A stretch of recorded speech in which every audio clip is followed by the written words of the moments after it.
The day I told my family about my career choice, I realized the people who were supposed to support me the most could become my harshest critic. I had always loved technology, computers, coding, and building things that could solve real problems. But in my family's eyes, technology wasn't a real career. They wanted me to follow the family tradition: law, medicine, or banking. Anything that carried prestige, social recognition, or the assurance of wealth. I remember the exact moment like it was yesterday. I had gathered the courage to sit down with my parents and older siblings, clutching my laptop like it was a lifeline. "I've decided to pursue software development," I said, trying to keep my voice steady. "I've already enrolled in a top coding boot camp, and I've been accepted into an internship program that could lead to a permanent position." My father's face went pale, his lips pressing into a thin line. My mother's hand went to her mouth, her eyes wide with disbelief. My older brother, who had always been the golden child, laughed. It wasn't a warm laugh. It was the kind that cuts, cold and cruel. "A coding boot camp?" My father scoffed. "Do you know how little money you'll make? Do you understand how unstable this field is? You're throwing away years of education and the family reputation for sitting in front of a computer all day." "I've done my research," I replied, trying to keep my composure. "I know what the opportunities are, and I know I can succeed. This is what I want to do." My brother shook his head. "You're delusional. You'll regret this. I can't believe you're willing to throw away your future. Don't you realize the embarrassment this will bring to the family?" And just like that, the words hit me harder than any physical blow ever could. Embarrassment, disappointment, rejection. My own family, the people who were supposed to protect and guide me, were turning their backs because I dared to choose a different path. That night, I slept on the couch, my mind racing with doubt, but also a spark of something else: defiance. Over the next few weeks, the tension in the house became unbearable. Every conversation turned into a lecture on how my choices would ruin my life, how I was reckless, irresponsible, and foolish. Invitations to family gatherings stopped coming. Emails went unanswered. Calls were ignored. Slowly, I realized that their support was gone. Completely. My family had disowned me. Not legally, but emotionally, financially, and socially. I was on my own. I could have given up. I could have bowed to their wishes, enrolled in a business program, or applied to law school just to get their approval. But something inside me refused. The same spark that had drawn me to technology was now a fire that burned for recognition, not from them, but from myself and the world I would create. I threw myself into learning. Nights became my laboratory.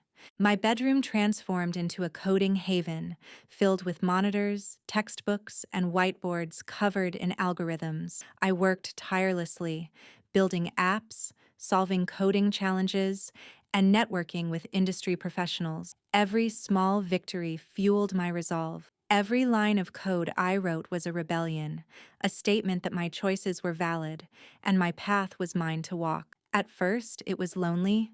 I had no one to celebrate my milestones with. When I landed my first freelance project, a simple web app for a local business, I had nobody to tell, no proud family members to applaud me. But that didn't matter. I documented everything meticulously, keeping records of every project, every client testimonial, every small win. I knew one day these would become proof, evidence that I was capable, successful, and deserving of respect. The rejection from my family had one unintended effect. It sharpened my ambition. I realized that if I wanted validation, I would have to earn it in the harshest way possible, by becoming undeniable. I set ambitious goals for myself. Within a year, I wanted to have a portfolio that would rival any professional in the industry. Within 5 years, I aimed to run a tech startup. And within 10, I wanted to be in a position where I could influence not just the market, but the people who had doubted me most. Financial independence became my first objective. I knew I couldn't rely on family support, so I cut expenses ruthlessly, took on multiple freelance projects, and reinvested every cent I earned into tools, courses, and resources that would make me better. Sleep became secondary, food often a convenience, but every sacrifice was purposeful. Each setback, missed deadlines, failed code, rejected proposals, was a lesson, a brick in the foundation of the empire I was silently building. By the end of that first year, my efforts began to pay off. I had developed several apps that gained traction locally,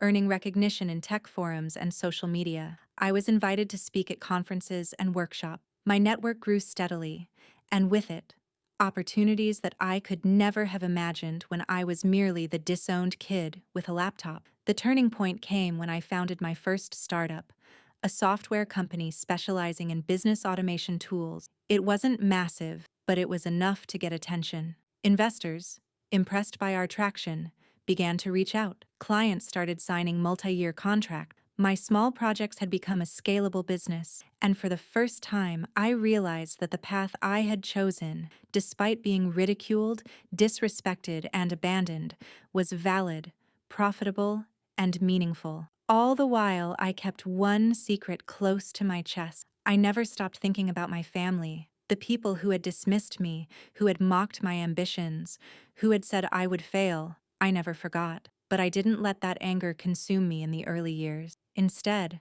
I used it strategically, focused on building skills, reputation, and wealth quietly, methodically, and with relentless precision. The day of reckoning would come, but only when I was completely ready. By the third year, my company had grown beyond our local market, expanding regionally with a robust client base and a team I had carefully nurtured. I was finally beginning to receive recognition in the broader tech industry. Awards, press coverage, and speaking engagements positioned me as a rising star. My family, of course, remained distant, skeptical, and critical. They still saw me as the same child who chose poorly, unaware that the person they had written off had become someone they could no longer ignore. And then, the invitation came, a prestigious business summit in our city. It wasn't just any event. It was attended by industry leaders, prominent investors, and, unknowingly to me, my family. They had never fully accepted my career choice, but pride, and perhaps curiosity, led them to attend, probably to see if I had failed spectacularly. I saw it as the perfect opportunity to step into the room, not as the rejected child, but as a leader, a CEO, and a person whose accomplishments could not be disputed. The evening of the summit, I walked into the ballroom with calm assurance. My company's name was prominently displayed on banners, and our achievements were highlighted in the opening presentation. I could feel the attention, the subtle shift in energy as people recognized the success I had built from scratch. And then, through the crowd, I saw them, my parents, my siblings, seated with their old friends, staring at me with disbelief and confusion. The rejection, the ridicule, the disowning, all of it had led me here. And tonight, the story was no longer mine alone. It was a public, undeniable testament to what resilience, ambition, and skill can achieve. My family had thought they could dictate my worth. Instead, I had rewritten it on my own terms. The first months of running my startup were a whirlwind of chaos, sleepless nights, and relentless learning. I quickly realized that having a brilliant idea was only the beginning. Execution was where the real battle lay, and I had to fight it on every front: product development, client acquisition, and team management. Every day was a test of endurance and strategy. Mistakes weren't just costly, they were lessons carved into memory. I vividly remember my first major setback. We had landed a mid-sized client who promised to bring significant revenue, but 2 weeks before the contract was finalized, they backed out. They cited lack of credibility and inexperience. The sting was immense. I could have crumbled under the weight of doubt, but instead, I doubled down. I analyzed what went wrong, strengthened our pitch, and refined our prototype. Within a month, not only did we win back a different client of equal value, but we also gained a reputation for persistence and quality that started spreading organically. Meanwhile, my family's words echoed in my head. "You'll never succeed. You're wasting your time. Technology isn't a real career." Every time I felt frustration or fatigue, I replayed their dismissals as fuel. But I didn't act out of revenge yet. I acted out of strategy. My goal wasn't to humiliate them. It was to create a foundation so strong that their disapproval would become irrelevant. Every milestone, every positive client review, Every new hire was another brick in the empire I was quietly constructing. I had learned early that to survive in business, I had to master not just the product, but perception. I worked on branding, not just for the company, but for myself. I made sure that every email, every presentation, every social media post reflected professionalism, competence, and authority. Even my wardrobe changed. Sharp, clean lines, subtle but unmistakably competent. Confidence was not just an attitude, it was armor. One of the most challenging aspects was building the team. I needed talented people who believed in the vision, who were willing to put in long hours without immediate reward. I hired a few college graduates fresh out of school and mentored them personally. I spent evenings walking them through code, strategy, and client management. Slowly, our small group evolved into a tight-knit team, each member committed not just to the company, but to the mission of proving what could be accomplished with vision, skill, and determination. Financial discipline became a mantra. In the beginning, money was scarce. Every cent earned was reinvested. I avoided unnecessary expenses, negotiated deals relentlessly, and sought opportunities to maximize ROI. This financial restraint was painful at times, cutting marketing budgets, working without salaries for months, but it ensured that when growth came, it was sustainable. Each paycheck was a step closer to independence, each client contract a small victory against the doubts once cast by my family. By the end of the first year, we had grown from a team of 3 to a team of 12. We had developed a suite of business automation tools that clients loved, and our reputation in the tech community began to solidify. I started receiving invitations to speak at local tech meetups, and with every talk, every panel, my credibility grew. People started recognizing the company, and gradually, the whispers about my inexperience faded. The next challenge was scaling operations. Growth required infrastructure, robust processes, and leadership beyond my own hands. I spent nights studying operations management, reading case studies, and learning from industry giants. I reached out to mentors, experienced entrepreneurs willing to share lessons that could take years to learn alone. Each piece of advice was absorbed, adapted, and implemented meticulously. My learning curve was steep, but I was climbing with deliberate, calculated steps. During this period, my personal life took a back seat. Social events, friendships, even hobbies were sacrificed to the cause. I rarely saw family members outside of obligatory encounters,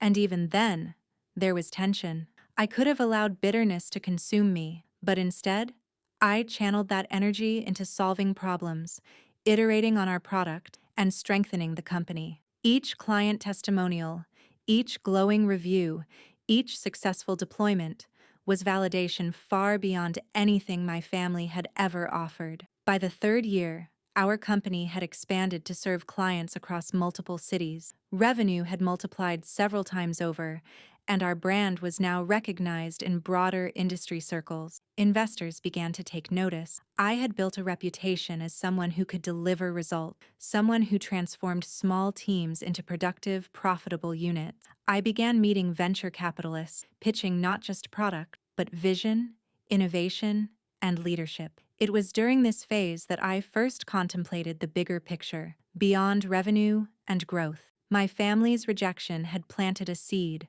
a vision of not just personal success, but undeniable proof of what I could achieve. I didn't want to flaunt it.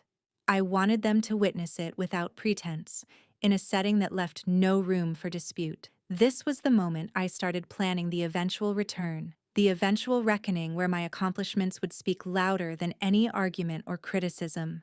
Networking became critical. I attended conferences, workshops, and seminars, not just to learn, but to establish connections with influential figures. I spoke with CEOs, investors, and tech veterans, absorbing knowledge while planting the seeds of credibility. My growing presence in the industry positioned the company not as a startup, but as a serious player capable of transforming business operations. Each handshake, each business card, each introduction was a building block toward the ultimate goal, turning isolation and rejection into undeniable influence. I also diversified strategically. We began offering consulting services alongside our software, helping businesses optimize processes while implementing our tools. This dual approach not only increased revenue but also built trust. Clients saw tangible results, and word of mouth referrals multiplied. We were no longer just a tech company.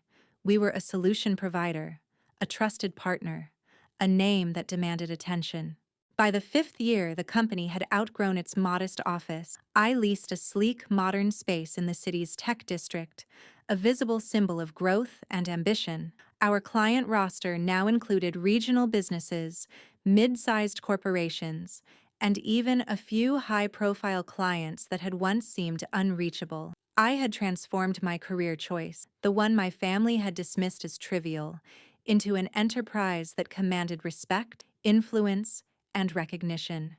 And through it all, I never lost sight of the ultimate objective, the moment when my family, who had disowned me, would be confronted not with arguments, but with undeniable proof of what they had dismissed. I wasn't just building a company, I was building a statement, a narrative of resilience, intelligence, and unstoppable ambition. The foundation was complete.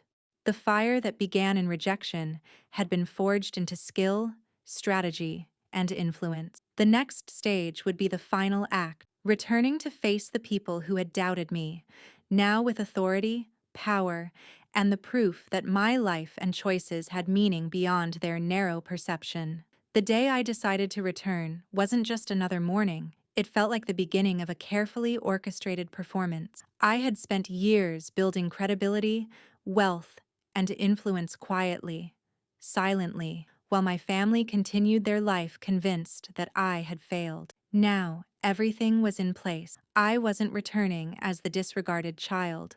I was returning as the CEO, the authority, the undeniable proof of success. I parked my car a block away from the old family estate, the one where I had been shunned for choosing a career in technology. Walking up to the house felt surreal. The brick facade, the well-kept garden, even the familiar squeak of the gate, all triggered memories of ridicule, dismissive comments, and the cold, judgmental faces of my relatives. But this time, I carried something they didn't expect: accomplishment, confidence, and a quiet authority that filled the air without a word. I rang the bell. My sister answered, that familiar smirk still plastered on her face. "Oh, look who's here," she said, attempting casual nonchalance. "The little babysitter who gave up on life." I paused, letting the words hang. Then, with a calm smile, I stepped inside. "I see some things haven't changed," I said softly, my voice carrying a weight they weren't used to. "May I speak to the family?" The living room filled with curiosity and subtle unease. My parents, my siblings, all glanced at me with expressions I couldn't quite read: shock mixed with disbelief. They had expected failure, weakness, perhaps humility. What they didn't anticipate was presence, authority, and success, radiating from someone they had dismissed. I didn't rush to speak. I let the tension build. I watched as their eyes tried to measure me, failing to reconcile the image in front of them with the person they remembered. I was calm, confident, and composed, a stark contrast to the insecure child they had once mocked. Then I pulled out my phone, connecting it to the large screen in the room. A presentation appeared, detailing the company I had built from nothing, highlighting revenue, client portfolios, partnerships, and investments. Every line, every statistic was a quiet affirmation of the life they had refused to acknowledge. "Family," I began, my tone steady. "For years, you dismissed my choices. You said my career wasn't real, that my life was a mistake, and that I would never amount to anything. Today, I am here to show you what that mistake has become." I pressed a button, and the screen displayed a series of high-profile media features, awards, and industry recognitions, faces they had never seen before, voices praising my achievements, and the undeniable proof that the career they scorned had become a powerhouse in the industry. My sister's mouth fell open. She opened it, then closed it, and opened it again, struggling to form words. My parents were silent, their eyes darting between me and the screen, the disbelief clear. How is this possible?" My father finally muttered. I let the question linger. I leaned forward slightly. It's possible because I believed in myself when none of you did. I worked while you mocked me. I built while you dismissed me. And now I control opportunities that once you assumed would only exist beyond my reach. Then came the moment I had been building toward. Remember the family business? I asked. The one that's been struggling despite your efforts to maintain appearances? My parents exchanged nervous glances. I invested in it. I'm now a major stakeholder and advisor. Decisions you make going forward will be influenced by me and my team. Not because I want revenge, but because you need guidance you refused to seek when I offered it. Shock registered in every face. My sister, who had always been vocal about her superiority, finally broke the silence. You can't just waltz in here and tell us what to do. We are your family. Her voice cracked with a mixture of fear and disbelief. I smiled softly. A calm but firm expression. Family isn't defined by proximity or tradition alone. It's about respect, accountability, and the ability to contribute meaningfully. I have given you years of silent proof, and now the results speak louder than words. This isn't about humiliation, it's about reality. This is what you dismissed, and this is what governs your decisions now. Then, to solidify the point, I handed over a series of contracts and investment agreements. Every number, every clause, every document reflected the authority and influence I had accumulated over the years. The room, once filled with chatter and judgment, grew quiet, heavy with recognition. The power dynamic had shifted. The children they had mocked, the son or daughter they had disregarded now, held sway over their business and financial decisions. I paused, letting the silence settle. My parents' pride had been replaced by comprehension. My sister's smirk had been replaced by tension. I hope you understand, I continued, that this isn't about revenge. I didn't do this to punish you. I did it to prove that dismissing someone's dreams has consequences, and that talent, perseverance, and vision cannot be ignored. The next hours were filled with discussions I had anticipated. My parents, initially defensive, began asking questions, seeking advice, and reluctantly acknowledging the expertise I brought. My sister, ever vocal and impatient, tried to argue but quickly realized that her influence was diminished in this room. Her objections were met with calm, factual responses from me, illustrating not just authority, but competence and strategic foresight. By the end of the evening, a remarkable transformation had occurred. The family that had disowned me and mocked my choices was now reliant on my guidance. My success had not only earned respect, it had established a new hierarchy, built on merit and achievement rather than inheritance or status. The realization settled in their eyes. The child they had doubted had become a force they couldn't ignore. As I left the house that night, I didn't feel triumph in the petty sense. I felt a quiet satisfaction, a profound recognition that the years of struggle, sacrifice, and meticulous planning had led to a moment of undeniable truth. I had returned, not with anger, but with proof that belief in oneself can outshine doubt, ridicule, and rejection. And as I drove away, I knew that this was more than just a personal victory. It was a testament to resilience, vision, and the relentless pursuit of one's dreams. The family that once saw me as insignificant had learned, finally, that judgment without understanding and dismissal without merit can never stop someone determined to rise. The weeks following my return were unlike anything I had imagined. The initial shock my family experienced had started to settle into a new reality, one where they had to acknowledge my authority and my accomplishments. My parents were tentative at first, unsure how to navigate the dynamic shift. Every question they asked, every suggestion they made, was measured against the proof of my expertise. I answered patiently, using each interaction as a subtle reminder that the years of dismissive laughter and scorn had been replaced with experience, knowledge, and result. My sister, however, was the hardest challenge. She had spent a lifetime believing that she was the dominant force in the household, and now that illusion had been shattered. At first, she tried to assert her usual dominance, issuing commands and attempting to manipulate situations to her advantage. I let her try. I observed her behavior, knowing that rushing to correct her would feed her ego.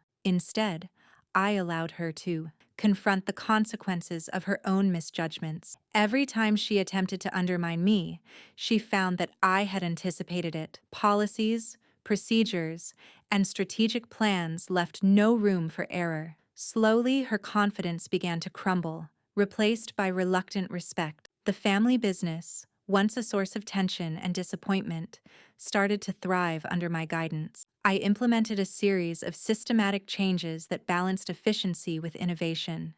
Meetings that used to be dominated by empty arguments now focused on strategy, growth, and accountability. My team, composed of trusted professionals from my own network, brought expertise and a fresh perspective that the company desperately needed. Together, we transformed the operation from stagnation into profitability, demonstrating that competent leadership could turn years of mismanagement into opportunity. It wasn't just about money or power. It was about demonstrating the value of vision, persistence, and self-belief. I worked closely with my parents, helping them understand modern business practices, financial planning, and marketing strategies. Their initial defensiveness gradually softened as they saw tangible improvements, revenue growth, satisfied clients, and a reinvigorated brand reputation. Even my sister could no longer dismiss these results. Her own role shifted from control to compliance, and eventually, she began to contribute ideas of value, though grudgingly. The real test came during the first company-wide meeting under my leadership. Every employee was present, from longtime staff to recent hires. I stood at the front of the room, my presence commanding attention. My parents sat quietly in the back, their expressions a mix of awe and humility. I addressed the team with a speech I had prepared, but also with authenticity. I know some of you have watched my family struggle, and some of you have been unsure about what leadership truly looks like here. I am not here to punish anyone. I am here to ensure that this company not only survives, but thrives. Respect, accountability, and collaboration will be our pillars, and no one will be judged based on assumptions, past mistakes, or appearances. There was a hush in the room, the weight of my words sinking in. Even the skeptical staff members, who had been loyal to my sister's superficial leadership style, seemed to recognize the authority in my approach. The company culture began to shift immediately. Employees who had been hesitant to speak up now brought ideas to the table. Teams collaborated across departments in ways that had never happened before. Productivity increased, morale improved, and most importantly, a sense of fairness replaced favoritism. In the midst of this, my personal relationship with my family evolved in unexpected ways. My parents, once dismissive and critical, started to see me not only as a leader, but as a person of resilience and integrity. We had long, honest conversations about past mistakes, misunderstandings, and regrets. I listened as they expressed remorse for the years they had underestimated me, and I allowed myself to forgive, not because I owed them forgiveness, but because holding on to resentment would have diminished the growth I had worked so hard to achieve. My sister's transformation was slower, more complex. At first, she resisted every effort I made to guide her, but as the company flourished under my leadership, she began to recognize the benefits of competence over arrogance. Gradually, she started seeking my advice, albeit reluctantly, and even took on responsibilities that aligned with her strengths rather than her ego. The first time she genuinely acknowledged my contribution without sarcasm or resentment, I realized that this was the moment our relationship could begin to heal. Beyond the company walls, I also sought to rebuild the family's trust in my judgment in more personal ways. We planned family events where decisions were collaborative, not dictated by tradition or hierarchy. I introduced my parents and sister to mentors and advisors who could guide them in areas where they lacked knowledge, ensuring that they would see the long-term value of humility and openness. Over time, these efforts created a balance between authority and collaboration, transforming not just the business, but the family dynamic itself. Despite all this, I never lost sight of the lessons that had brought me here. The ridicule, the rejection, and the doubt I had endured became the foundation of my strength. Each challenge I faced in reclaiming my place, both professionally and personally, was met with the patience, strategy, and persistence that years of struggle had instilled in me. I had learned to anticipate obstacles, prepare for them, and turn adversity into opportunity. By the end of the first year as CEO, the transformation was undeniable. The company was thriving financially, the staff was engaged and motivated, and my family had come to respect my expertise. But more importantly, I had redefined my own identity in their eyes, not as a rebellious child, not as a dreamer dismissed, but as a capable, accomplished adult whose choices had been validated by action and result. And yet, as I reflected on everything, I understood that true victory wasn't in their recognition alone. It was in the quiet confidence I carried, in the ability to stand tall despite years of rejection, and in the knowledge that my path, though unconventional, had led to undeniable success. My family's acknowledgement was a bonus, a confirmation that perseverance, vision, and integrity could overcome even the harshest judgments.